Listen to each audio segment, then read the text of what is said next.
Hello, everyone. Welcome to another edition of the Empowering Entrepreneurs Podcast. I'm Glenn Harper. Julie Smith. What's going on, Ju? Maybe we should switch it up someday and you should be Julie and I should be Glenn. There's no way I want what's going on in that head anywhere near me. There's no way. Well, just saying. That's just saying. Could be a fun exercise for us. All I know is a week ago was 18 degrees, and today it's going to be 60. Life's good. I know. Awesome. That's the deal. We're trending in the right direction. Well, we got a treat today. I'd like to introduce a fellow entrepreneur, Mike Kelly, CFP, CPC, RLP, founder and principal of Kelly Financial Planning, managing member of Right Path Enterprises, executive coach, and author of Leaderfluence, which is interesting as the heart of the book is how to lead yourself first, then positively influence others. Mike has had a corporate path that most would either envy or most would shirk from as it would be too hard. Now, Mark, the harder the challenge, the more he digs in. This is easy when you are grounded in principle of curiosity and being a thought leader. This has enabled him to hold many positions that scream leadership. Mike sits on many a board as his wisdom is sought after by companies around the world. Setting up shop in Cincinnati, Ohio, ensures that his values align with the center of Midwestern values and ideals. Mike wants to challenge you to master your influence that you exert, which is fueled by personal discipline and literacy. Sounds like a snake oil salesman, as a personal responsibility cannot be the elusive answer we all chasing. Please sit back and enjoy the ride as we turn inward in ourselves to be the best version of ourselves that we each of us get to define and develop. Thanks, Mike, for being on our show. Glenn and Julie, thank you for having me. And Glenn, thank you for that very generous introduction. Well, if my mother and father were here, my father probably would have enjoyed it. My mother might have believed it. So thank you. Well, there's a little bit of truth in fiction, but I think it's all stands person because, again, when the folks want to get on the show here, there's always something unique about them. They have this thing that makes them special in their own way, and you definitely fit that profile. And we try to get to know each other as we start the podcast here and chat about things. And I love the internet. I love to stalk for obscure facts out there about you. And the first thing I came up with is it says that you grew up in Charleston, South Carolina, where you caddied at Cassie Country Club on Kiowa Island. Is that true? That is completely false. Oh, yeah, it would have been fun. It would have been nice to Yes. have those advantages. Yeah. Yes. But I knew you grew up. I think you grew up in South Carolina, right? Yes, I did. I actually grew up in a small town called Cheraw, South Carolina.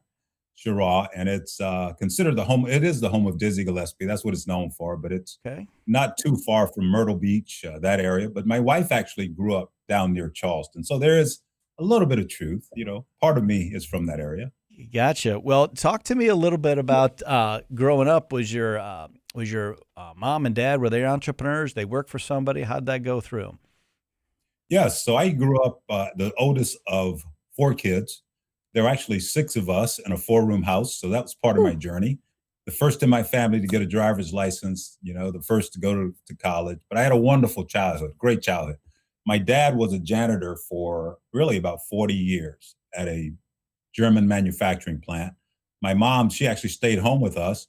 And in many respects, she was an entrepreneur. She was sort of what would I call her? She was a seamstress. So she actually sewed clothes and made things for people in the neighborhood and in the community, and also made a lot of our clothes, which was quite nice. And my dad, he had a garden, so he would sell vegetables and that sort of thing to supplement his income from his job. And my mom she was someone who was a hairdresser. So they made money. And I saw that. I didn't think of it as entrepreneurship, but there was something nice about that for me.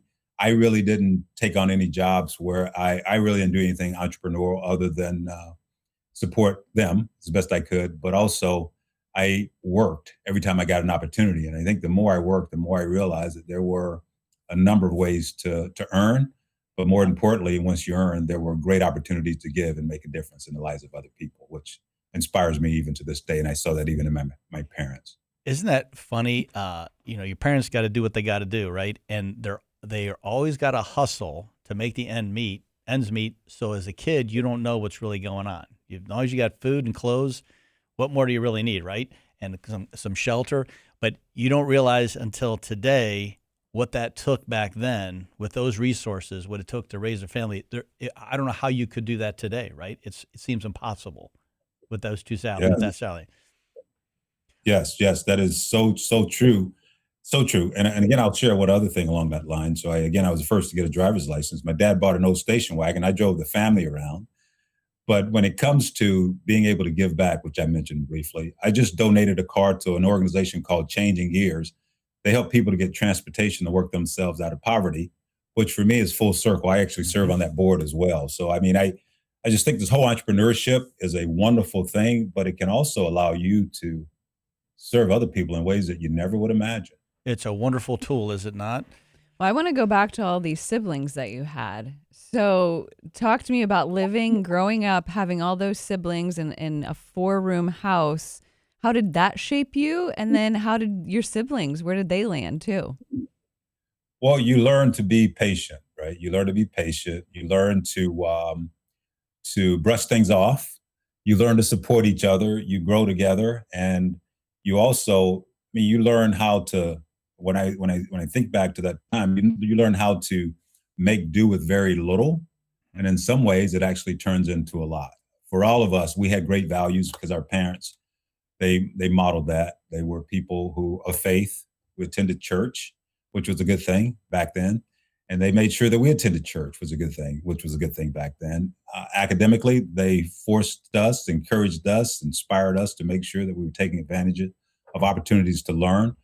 I became a strong reader, loved reading. I became really good at math, enjoyed math. Thus, I'm doing some of the things that those times prepared me for. My brothers and sisters, I've got actually I got a sister who works in the same plant that my dad worked in. She's been there for a long time. It's been great for her. She's been able to do really well there. I've got a brother who went off to the military. He lived in Alaska for a while in California. He moved back near the beach, so he and his wife are living there. I've got another brother who lived in New York a while, but he's in Sherrill, South Carolina, my hometown, and he is a really interesting life. If he was on this podcast, really interesting story. But he was the person who, towards the end of my dad's life, actually took care of him for the last 3 years of his life, which was a blessing. I am the only one who had the opportunity to go to college, but I will tell you, we've all grown, we've all achieved, and we're all making impacts in our own ways. Did you play any sports while you were in high school? I played actually basketball. I was a basketball player in high school. Had a great high school basketball career, which opened an opportunity for me to go to college on a basketball scholarship at Morris Hill University, small private university right outside of Asheville, North Carolina. And I ended up being there 4 years, got an undergraduate degree in business from there, had a great basketball career, but academically it was even better.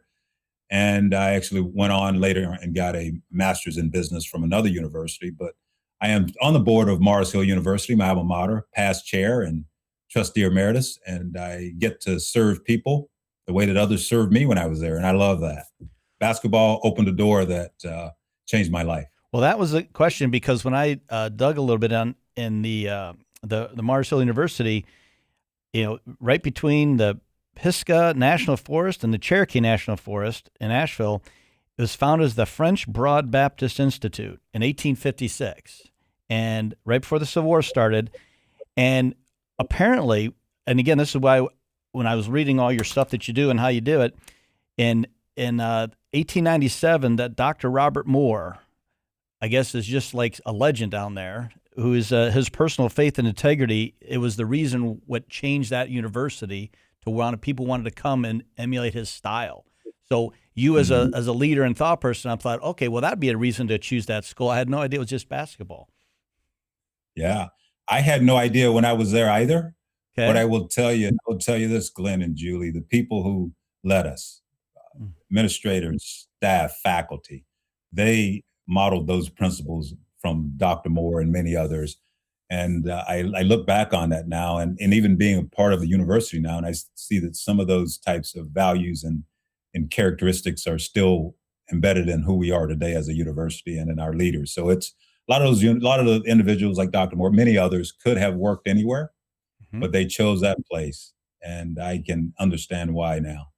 It was interesting. It's all about the history of that college. This is how it was in turmoil with the Civil War and all the things, and it lost their way. Oh, and then now it's like it's well renowned, right? I mean, it's the place to be. And I've never heard of it.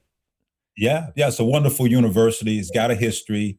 Actually, you're speaking of the Civil War. There's a dear friend of mine who recently passed away. His name was O'Neill Shelton, and he was a man whose ancestors were involved in some of the Civil War challenges in that area. And there's a place called Shelton Laurel that he used to talk about quite often. Some of his ancestors were killed involved in the Civil War. So there's a lot of history there. But there is, I will tell you, faith plays a huge role in that university being what it is today and even still being around. I was just down in Asheville, North Carolina recently speaking at a Martin Luther King prayer breakfast. And it was honoring the first African-American to attend that university, a lady named Dr. Orlean Simmons. She went there in 1962, and she leads the Martin Luther King Association of that region. But we had about 1,000 people who were there, all about pulling people together, uniting for good, making a difference in the lives of others, and living out and really inspiring others to live out some of those principles that Mars Hill University is all about. You know, it's so hard, the progress we've made from just, 140 years ago, what that looked like to today. I don't even know how anybody could even go to college back then. I don't know how anybody even knew what to do, could build anything. Everybody was pissed off, for lack of a better term, at everybody, right? And somehow it's staying, and here we are nailing it. And we're all nailing it. Life's good, is it not? We're blessed people. We're blessed people. And to whom much is given, much is required, in my opinion. And that's why it's so great that you're doing your show, because it allows entrepreneurs then to learn from others. And I think and for entrepreneurs, for those speaking, to learn from those entrepreneurs that speak, because at your show, you've had great guests on, you will have great guests on, and the work you're doing matters, and it's going to help continue this journey of changing lives and impacting generations to come. So hard pivot. So talk to me about, you go through college, you get your master's. How did basketball and your academics prep you for corporate? In many respects, Julie, it was like growing up with 4 other siblings in my home. Love is a big part of it. You love, you strive, you persist. There's a level of discipline associated. There's a level of handling failure when things don't go right, but you have people who support you. And for me, basketball gave me all of that. So I had coaches who really supported me, encouraged me, and really challenged me, especially at the college level. They saw some potential in you. They challenged you. They encouraged you. They expected a lot out of you. And you had to practice. You had to train. And when you lost, you had to pick yourself up and continue on. And in my opinion, a lot of those types of character traits are very important when you step into corporate America, or even as an entrepreneur, even more important as an entrepreneur. Being able to be disciplined, self-starter, being able to motivate and inspire others, being able, when you have an opportunity to go after something, have a plan, develop it, and move forward with intentionality, with purpose, being driven.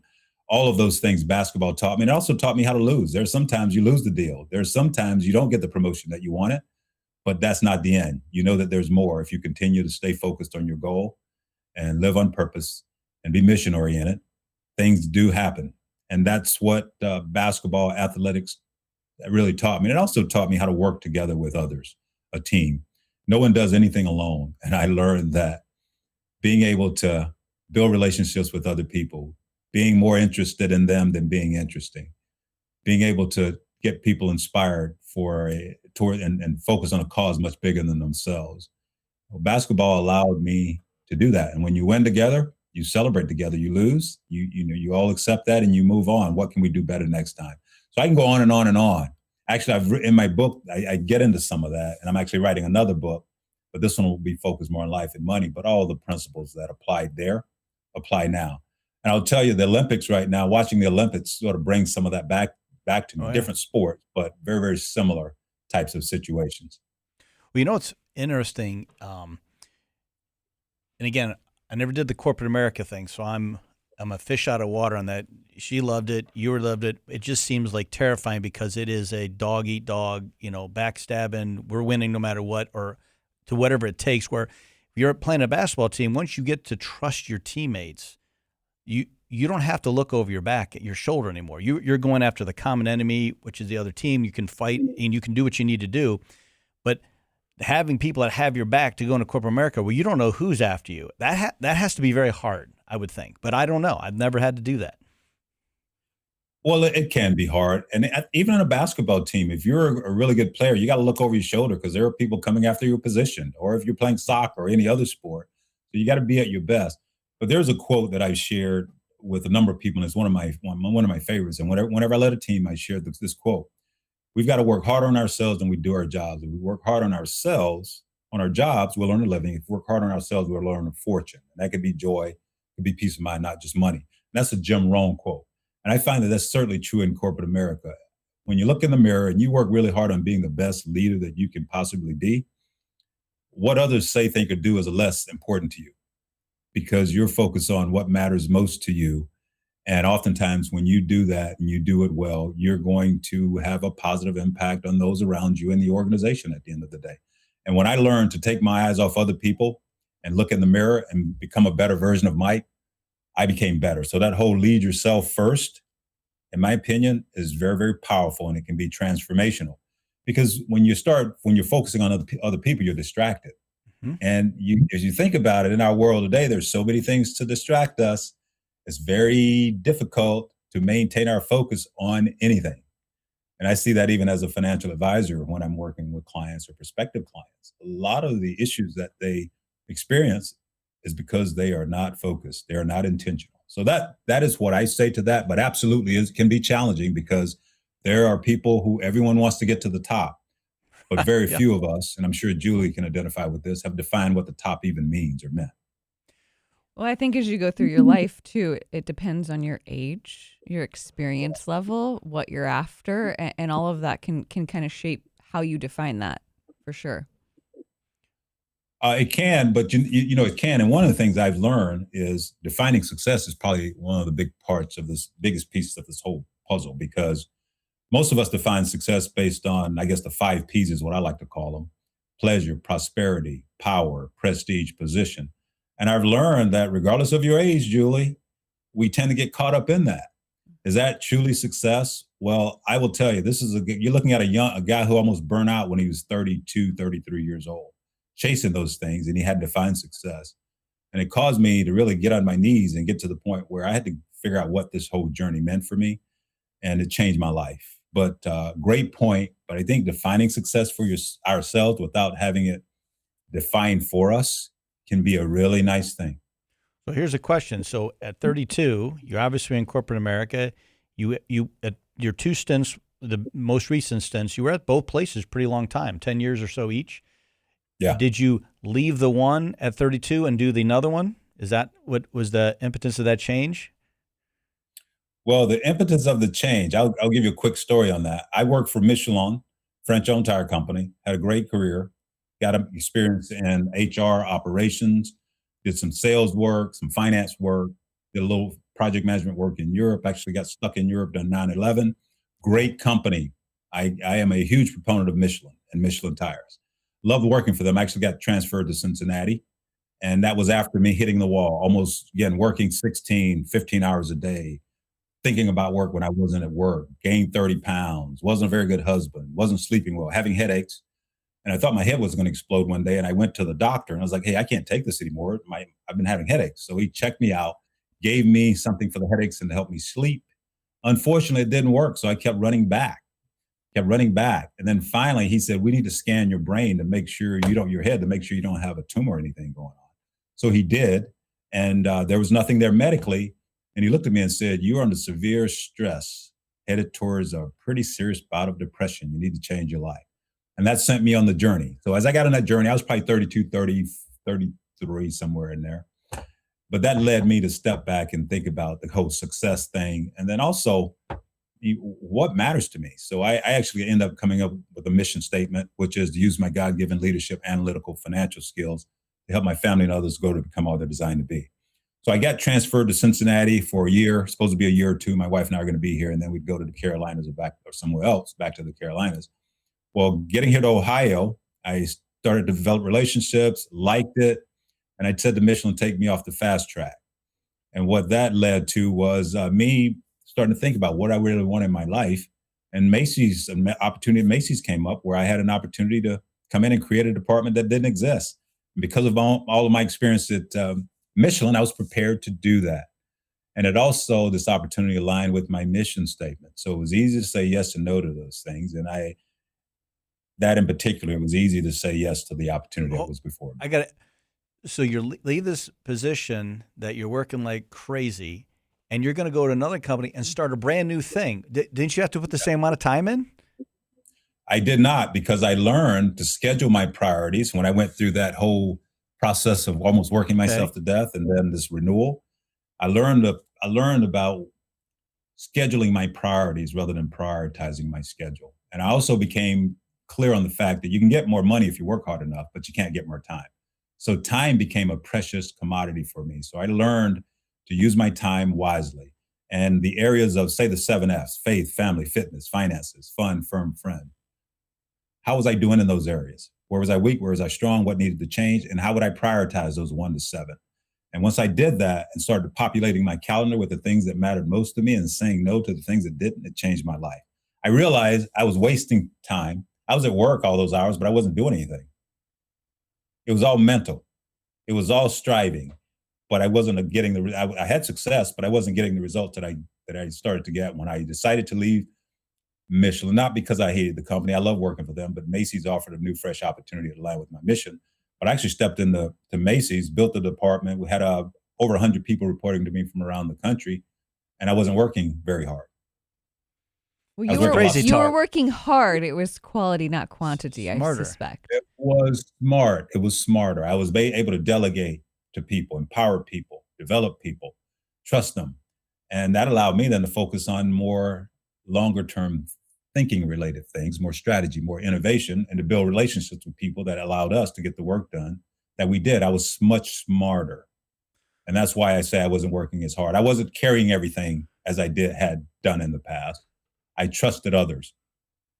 So here you are, you're set up, you're nailing it, you're hitting all the acronyms, all the letters you have. What makes you decide to go, you know what, I'm done with this. I want to hang up my shingle and be a financial advisor? Well, wait, before we get to that, I have a Oh, you question. got more. Okay. So Yes, Julie. during your Michelin and Macy's careers, were you ever hustling or doing anything on the side, or were you just straight employee? I was an investor, entrepreneur. In real estate I own. And so doing that, and I was doing some executive coaching as well because I enjoyed coaching, executive coaching externally. And I was also doing some financial coaching externally. And I was also seen inside of Macy's as the guy who was the coach and the financial planner. So a lot of people would come to me with questions just because they knew I loved that. And that's where this whole thing started when it came to walking out. And I got a number of signs that helped me understand it was time to walk out. I actually started to develop a plan for an exit probably 6, 7 years before I walked away. You've got a very commanding presence about you. I can see why people would want to be led by you. And so when you were developing this plan, you're like, this is cool, but I got something not necessarily bigger, not something better, but just something different you wanted to do, right? But I want to know what inside of you made you start 6 or 7 years before your exit say, wait, I need a plan. Like there was definitely like an itch or something was happening inside that made you start that. Yeah, yeah, yeah, yeah. So I went through a process, and it's about improving performance and results at the end of the day that allowed me then to take more of a strategic approach to what I wanted in my life.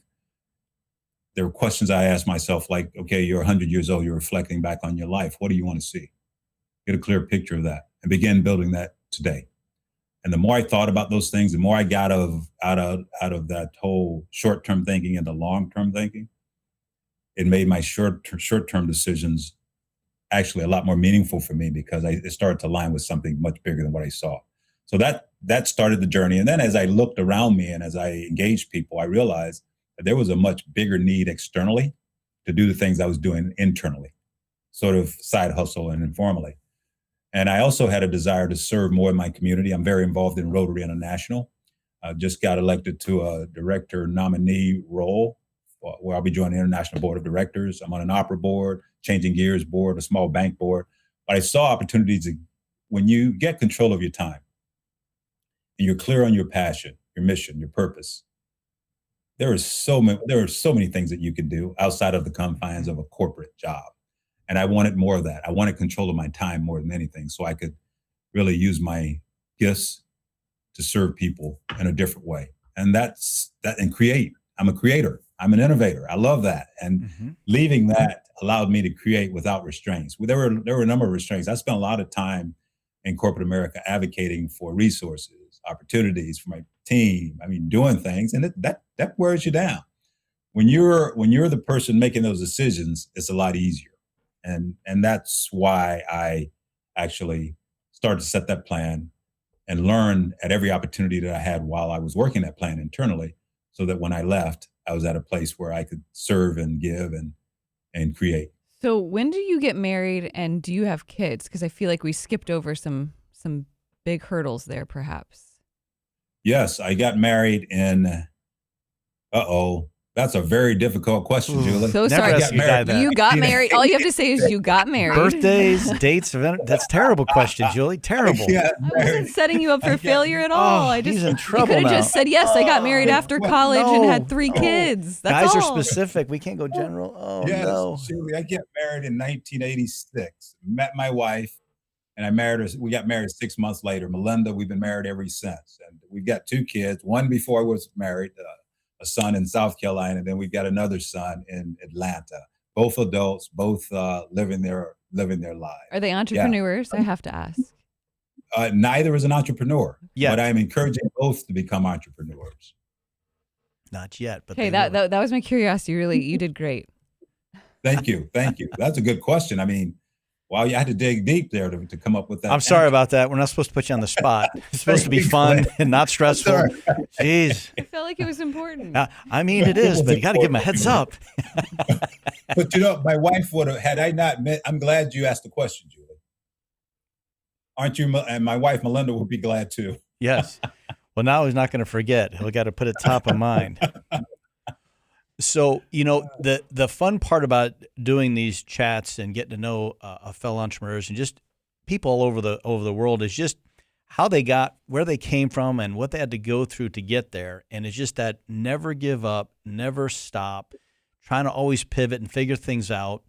And then at some point, you got to take the chance and you got to say, okay, I'm leaving home. I'm leaving my cushy corporate job. And I'm going to do something even harder, and I'm going to challenge myself. What was that? Was it the time thing? You wanted to control your destiny of time? That really was your impetus to do that? And you're like, this is the only path for me. I can't do that here working for the man. I've got to go over here and do my own thing. But you're going to do your own thing.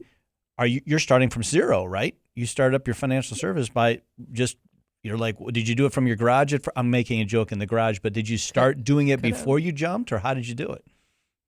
I actually started doing it. I'll tell you. So Ella Fitzgerald said, it's not where you've been, it's where you're going that counts. Where we've been has made us who we are, but there's so much ahead. And part of my journey occurred because I got clear on my purpose, my why. I think that for me, it's once I got clear on my why, leaving was not that difficult. The key then is, okay, what do you do to get there? Certainly. So starting with nothing, basically, when it came to starting a business. I'm a reader. During the year of COVID, I read 100 books. I have learned and been taught by so many people I will never meet. And I found that I learned things that I was able to apply once I had control of my time. So I actually left Macy's during that year to be district governor, to lead the 52 Rotary clubs in Southwest Ohio as a volunteer. And I did that and freed me up, gave me time to do that. But the other thing I would say is, being a Rotarian, in addition to giving and serving alongside a lot of other people, you're with a lot of entrepreneurs. So I had the benefit of that, their wisdom and their models and their relationships in many respects that helped me step out and then plan something that I was able to really walk into as I served. So it was a gradual transition. But when I decided to start Kelly Financial Planning, which was January of 2017, officially, was doing it before then, I got with a network of people who wanted to operate, who were operating hourly fee only, which is what I do. I don't sell product. I don't custody assets. And that's the model that I wanted to make sure that I went to market with. I got all that set up, did the LLC thing and some other things, and was out for business. And I started to get customers, started to get clients, because more and more people are looking for people who work hourly or project in a project way, and there are not enough of us out there. So that Transparent. was easy. But we actually started Right Path Enterprises, the coaching and consulting company, back in 2014. My wife had left her job and she was actually working in that business. And I was able to devote more time to that then. So forgive me because I don't mean to set you up for failure again, and I'm not good with numbers. So prep yourself here. Yes, yes. So 2016 is really when you go. 2014 is like a soft launch. 2016 is the hard launch. Was part of your why, again, if I could do some math, like were your kids out of the house? Did that give you a little bit of like that freedom of being able to be able to go do that? Or give me a little bit more thought process on the timing of that. I could have left 10 years before that. Kids in the house, none of that. It was all Mike. Corporate is not easy to walk away from. Mm-hmm. And for me, it was the people. So building the team and having a group of people that you enjoy going to battle with, I guess you could call it, but showing up with every day, watching their growth and how they were handling things, and just that whole feeling of, okay, do I want to walk away from this and be, in many respects, you're on your own because you don't have that type of community. You got to recreate that. So that was one of the things that held me back from walking away. But there was a friend of mine, his name's Jonathan Sams. Jonathan is a local attorney. We've been friends for 20 something years. Jonathan's been an entrepreneur practically all of his life. And he was one who challenged me to walk away and help me get across the line. And there was a coach that I hired to help me walk away from all that I had access to. I mean, it's a vice president at a Fortune 500 company, great role and all those things. But Jonathan he's a dear friend. He's a guy who's a 4-time cancer survivor, one of the smartest guys I know. He was a military officer in the Navy, linguist, but he's just a good person, a guy of faith. And he and I, we both, we love the Lord, pray together, spend a lot of time together. But he challenged me to walk away, and I'm glad that he did. And I was just with him last week, actually. We're working on potentially working on something together, and it's just been wonderful. But having community, having accountability in your life, something we haven't talked about, can make the journey a whole lot easier. When I hit the wall, I did not have accountability. I did not have relationships with other men where I could be real, be transparent. We can encourage each other. But as I learned to build that over my life, after that period, my life changed. So I would say, Julie, it was more of having someone to hold you accountable. And my wife was encouraging me. She was supporting me no matter what I did. But having someone hold you accountable and letting you know that you could do this was very, very helpful to me. Now I get to do that for a lot of other people who are in corporate and they want to get out. Either they're not prepared financially or they just don't have the courage. I have processes, tools, systems to help them do what I did, and I can share my story. And I love that part of what I'm doing now. Isn't it funny? It just takes one person to believe in you, to push you. Because as a man you're just expected to go figure it out. There's nobody mentoring, coaching you, teaching you. You just got to go figure it out. And you're usually a tool for somebody else to achieve their goal. Nobody tells you or can help you be your best. You have to figure it out. And then when somebody takes an interest in you and does a little great expectations on you and says, this is how you're going to do it, how great is that? I mean, that's what it took to get you over the finish line, right? That was the thing. It sure did. And Glenn and Julie, and I will say, and leaders, I find that some of the best leaders out there have that characteristic of humility. And sometimes you have to be humble and say, hey, I can't do this on my own. I need help, and get help. Be that hiring a coach, hiring a financial planner, finding someone in your circle who you trust and building that relationship with them, and being humble enough to allow them to hold you accountable. And that's even true with leaders. If you're leading a team, asking people for feedback, being humble enough to allow your team to support you can change things in a huge way. And that is something else I've learned. Wasn't it funny though? Like, that's in today's society, that's a form of weakness. You can't be weak. You can't say that you don't know something and that you need help. Like, well, you're not the man you're supposed to be. It's so weird how society prevents us from that. What's that? Or woman. Yeah. Well, yeah, but it's the same on both sides, right? But it's I can only speak from the male experience. I can't speak from the female. Not today anyway. But yeah, it's just that it's so hard to, and when you can find your mentors, your people that have your back, where you can be vulnerable, you can open up, and you can get that support. Every man that I know wants to help somebody else. They really, truly do. But it's scary to do that, because if you do, somebody might be taking your stuff. Somebody's going to screw you over. So you're always being very wary, right? You have to have your guard up. Once you find your group, it makes it a little easier, doesn't it? But I think what we found throughout a lot of these interviews and talking to people like yourself, Mike, is you're in the position that Glenn just described, essentially, and someone steps up to the plate. And I don't know that I want to call that person a mentor to you, but someone who takes you and kind of pushes you off the cliff and says, okay, pull the parachute, you're going to be fine. I think that's definitely something we see in a lot of people's journey and being able to find, but I also think it's being able to lean into that as well and not run from it.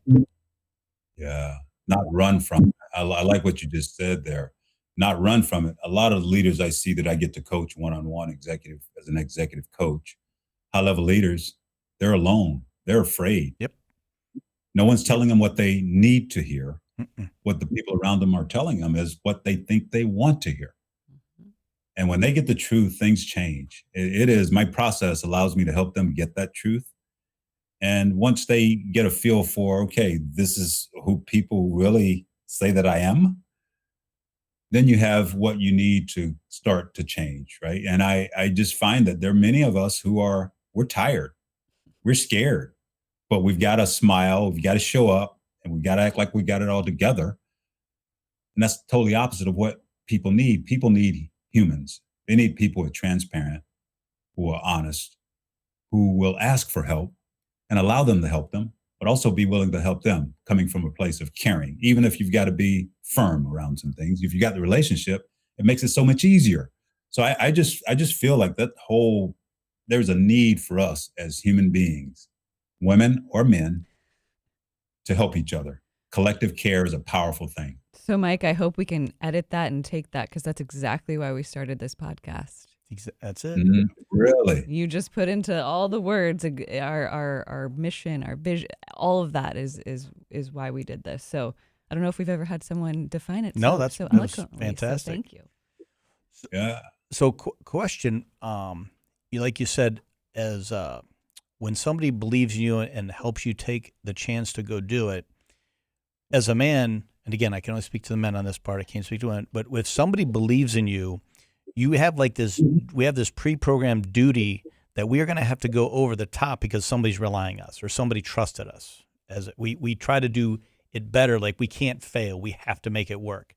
And as we're trying to do that, we may not know what to do. Excuse me. So when you find a candidate that you're going to coach or mentor and help with this, do you have to like strip them down from all these bad traits and then build them up?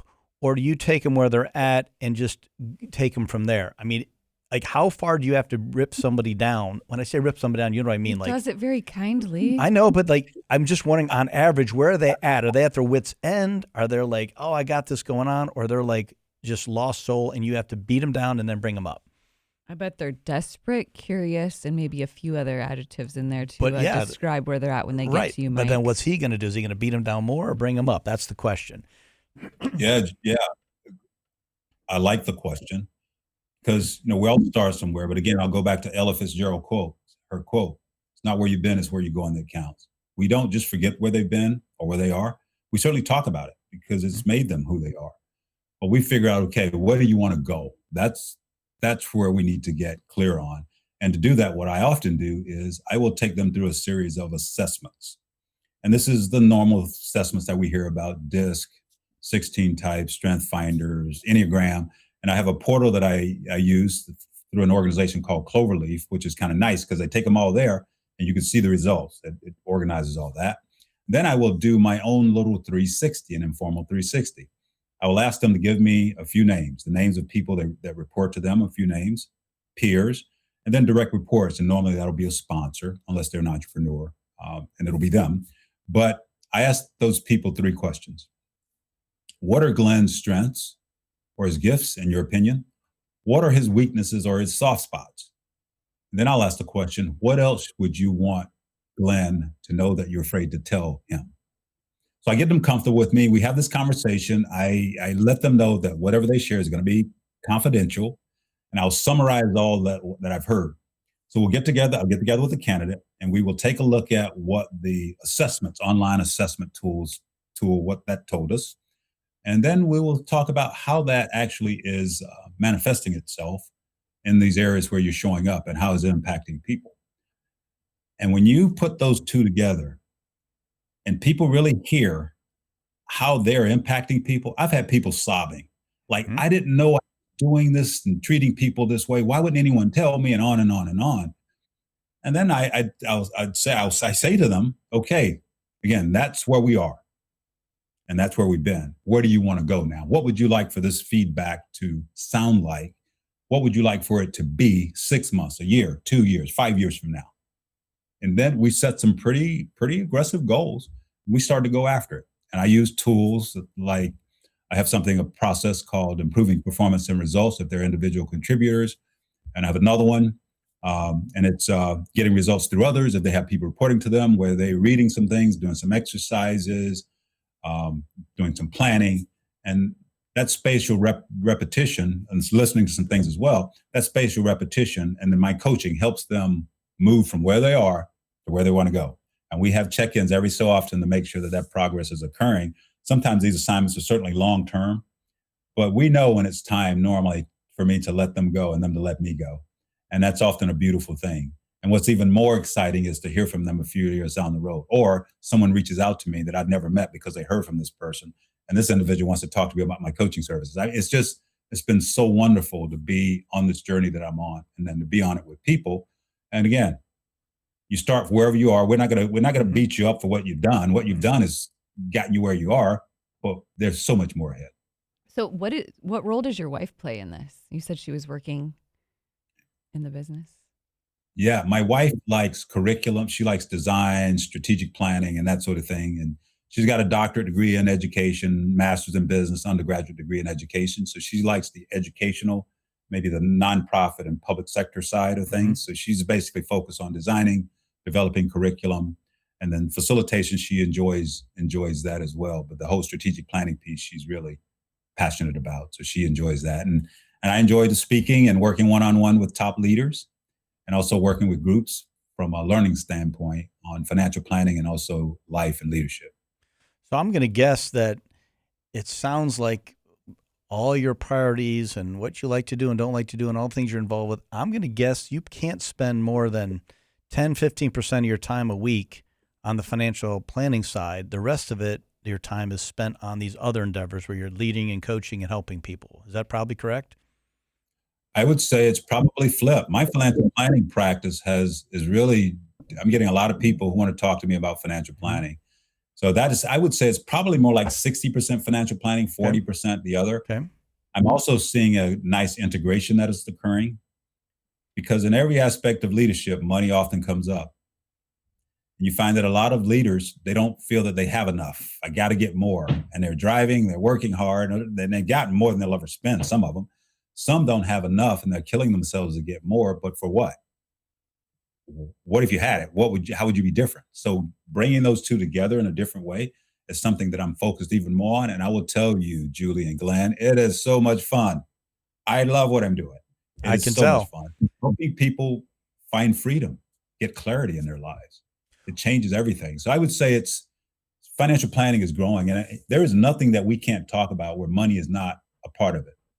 Well, it's funny. The American experiment is we are just in nature have this drive to be more than we think we are, and we're going to continue to be the best or drive for whatever the reason. It's in our DNA. It's our I don't know. We are doers, and yes, we are. And but there is no like, well, when do we stop or when do we slow down or when we pivot, right? And you're obviously helping people figure that out, which is a huge plus. It's so hard. I know. It is very difficult. It is, so many people are tired, and I'm running into more and more, especially men who are just tired, but they don't have anyone to talk to. Nope. So the need it's only growing in a society that, we've got a lot of blessings in this country, but a lot of us are tired. So having this privilege is what I like to call it, to do the work I do. I appreciate it. Don't take it lightly. And what you're doing it matters as well, as we've talked about. It is very, very important. So keep doing the work. And for me, it's great to know that you are doing the work, and anything I can do to be helpful, let me know, because there's so much of a need out there, so much need. Well, I'm inspired is all I know. So I think I have one really important question, and then Julie's got two. And so, you settled in Cincinnati, Ohio, which is a wonderful city in a pretty good state. It's got all the things you probably want. You meet the greatest people around there, but it comes down to, I was kind of blew up in Cleveland, and really, are you a Kings Island guy or are you a Cedar Point guy? Yeah, which one do you like the better? Are you a Browns or? Oh, he's definitely Bengals. Bengals. Definitely Bengals. He's got to be. We got to have an OHIO in there too. We got these really complicated questions, and it's just which one is better, Cedar Point or Kings Island? I mean, your office is only probably 2 miles away from Kings Island. It's not far at all. I could ride my bike to Kings Island on a nice day.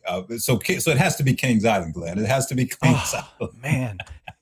Well, okay, we can still be friends. I'm indifferent, so that's good. Well, that was my big serious question. Well, my question's a little bit more serious. What is your end game, Mike? My end game is to do what I'm doing as long as I possibly can. I've had two mentors. One passed away last year. He's 92, and then I've got one still living. He's 93, and those two people model what it means to finish well. So as long as I can stay active, stay engaged, maybe not to the same level, I will do that. So you got an A+ on the answer for that, because for someone like yourself, there is no end game. You can't stop. You can't stop. You know too much. You want to help too many people. And looking at you, this is not work. This is absolutely so rewarding and fun. And again, you do things you love. The money will come. If you have enough, great. If you don't have enough, you're still going to get it. It's just enjoy what you do, right? That is so true. And also help someone else. Help someone else, especially invest in young leaders, diverse leaders, women, invest in others and help others as well. And that's where for me, I get the joy, because so many other people and my parents and many others have helped me. So we have the opportunity to help others. Yeah, to sit there and look at everything in the bank account, look at the new car in the driveway, that's kind of cool. But going out and helping somebody that is ready to just lose it, and you can help them be their best person, that's way better than all those other things. Absolutely. And when you talk with people who have, and I have clients and people that I am engaged with who have more money than they could ever spend in many lifetimes, you still doesn't make you rich. Nope. No, it doesn't. Well, for our listeners, how would one get a hold of you you've got a whole bunch of services you offer. How would one get a hold of you to see if they can peruse that menu and see what they would like? Well, I would encourage them to go first to, certainly I'm on all the platforms, LinkedIn, I'm on Instagram for Right Path Enterprises, Facebook, and then we've got somewhat of a presence on it's not called Twitter anymore. It's called X. So I've dialed back X, but X out there. They can go to Kelly Financial Planning, where you'll find a lot about me. I've actually got some podcast interviews on that page. There's an appearance page. You can listen to me. Yours will be up there. I'm going to put this one on there as well. And so you can listen there, and you can find out more about me, schedule some time to connect. Also at Right Path Enterprises, you can find me there, my wife and me. On that site, you can find out a little bit about our services from a executive coaching, leadership, training, or learning and speaking standpoint. And my book's there as well. You can find it on Amazon, but you can order that book from Right Path Enterprises, and I also have a short course you can take that supplements the book. All of this focused on transformation. Well, I tell you, Mike, it has been an absolute joy having you on the show. I have gleaned a lot of cool stuff that I'm going to use in my life, and I hope our listeners will as well. We really appreciate you being on here.